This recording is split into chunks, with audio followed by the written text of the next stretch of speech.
Terkel ende Cebrail, Erşni süpürgil, ende mihman bulgani, Resulullah geledur. Maza elbeser kuzdi, şemsu zuha yüzdi, Berçeden şirin suzdi, Resulullah geledur. Melaikler gemu eyti, Duzak işigin yapsın, Yollarıga kutusun, Resulullah geledur.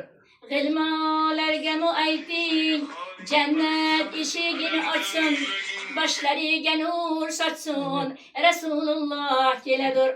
Şemalarga mu ayting, Seyir etişni kuysun, Beadabli kılmasın, Resulullah geledur. Deryalarga mu ayting, Mavj uruşni kuysun, Aldida saqa bulsun, Resulullah geledir.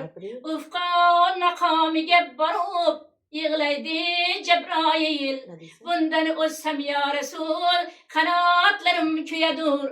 Kıyamet gün bulganda, Yığlar barça bende, Resulullah kelgende, Ümmetleri geledir. Esselatu vesselamu aleyke ya Resulullah. Esselatu vesselamu aleyke ya Habibullah. Esselatu vesselamu aleyke ya hayrul halkullah. Allahümme salli ve sellem ve barik aleyh. Hocane, kuru çay, tuz, su at kesine, kat kılan.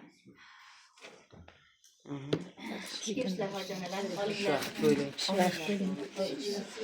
Kaynakın çay var, ben vereyim. Ya öldü hocaneydi. Ulusam.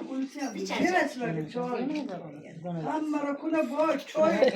Dama şapka oldu.